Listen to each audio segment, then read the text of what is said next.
yang sudah saya sampaikan sebelumnya, ya, bahwa kami tim kuasa hukum daripada Joko Widodo yang ada di sini.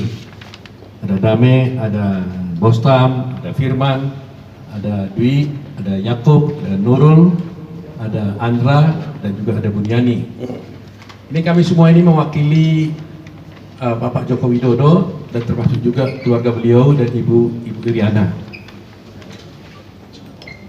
Mungkin sudah beberapa kali kita melakukan wawancara seperti ini karena perkara yang ditujukan kepada Pak Joko Widodo itu ada 3. Satu dulu itu di PT UN, yaitu menyangkut tuduhan kepada Pak Joko Widodo melakukan praktek dinasti. Satu lagi itu adalah tuduhan kepada Pak Joko Widodo melakukan tindakan ijazah palsu. Itu diajukan gugatan di Pengadilan Negeri Jakarta Pusat. Yang ketiga yaitu gugatan yang hari ini kita umumkan, yaitu tuduhan atau gugatan kepada Pak Joko Widodo termasuk juga Bapak Pratikno yang masih ingat sekarang.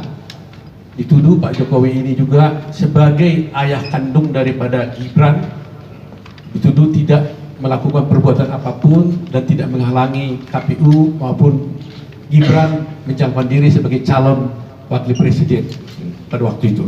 Karena gugatan ini diajukan sebelum pemilu dan baru diputus hari ini pada tanggal 3 Juni jam 11 tadi. Ya, jadi yang ingin saya sampaikan adalah ada 3 gugatan kepada Pak Joko Widodo dan keluarganya. Ketiga-tiganya oleh pengadilan dinyatakan tidak dapat diterima. Jadi kalah mereka semua. Gugatan pertama di PT UN soal dinasti, ya kan? Kalah lagi. Gugatan kedua di Jakarta Pusat mengenai ijazah palsu, kalah lagi. Gugatan ketiga hari ini mengenai pencalonan Gibran, kalah lagi mereka. Jadi ibaratnya ini memang bola ini hat trick nih, 3-0 nih, 3-0. Ya. Tetapi yang ingin saya sampaikan adalah meskipun kita menang 3-0 ini, kita tidak mau jumawa. Tadi saya katakan bahwa tadinya kita menganggap ini masalah yang mengganggu gugatan ini. Pak Jokowi merasa begitu. Tetapi akhirnya kita tahu bahwa gugatan ini justru memberikan hal yang positif kepada Pak Jokowi. Karena kalau tidak ada gugatan ini, narasi-narasi yang dituduhkan kepada Pak Jokowi selama ini mengenai dinasti, ijazah palsu, mengenai soal putusan di Mahkamah Konstitusi, tidak ada yang bisa merumuskannya dan memastikannya dalam satu bentuk putusan pengadilan. Ya kan? Jadi kalau narasi-narasi saya terus nggak habis-habis kan? Tapi beruntung dengan adanya gugatan ini mungkin Tuhan kasih jalan, akhirnya ada putusan. Dan kalau sudah ada putusan, orang tidak bisa lagi mempersoalkannya. Karena ini putusan hakim. Nah, oleh karena itu, kami harap seluruh masyarakat Indonesia, dimanapun berada, mulai hari ini, mari kita hentikan polemik tentang tuduhan-tuduhan yang diajukan kepada Bapak Joko Widodo, baik mengenai praktek dinasti, baik mengenai ijazah palsu, maupun mengenai soal pencalonan Bapak Gibran sebagai wakil presiden pada pemilu yang lalu.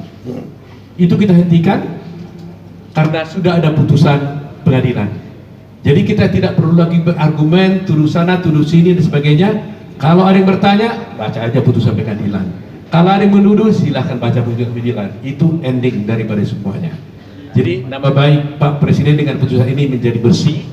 Tuduhan itu tidak terbukti. Mudah-mudahan kita bisa melihat Pak Jokowi nanti 22 Oktober kalau sudah berakhir jabatannya, dia telah menjabat sebagai presiden 10 tahun dengan hal-hal yang tidak ada negatif seperti yang dituduhkan kepada beliau. Ini saya kira yang saya sampaikan ya. Jadi masyarakat Indonesia tutup semua pembicaraan-pembicaraan lagi tuduhan kepada Pak Jokowi, karena Jokowi telah dibuktikan tidak bersalah melalui putusan pengadilan yang ada sekarang ini. Gitu ya. Terima kasih ya. Terima kasih. Terima kasih.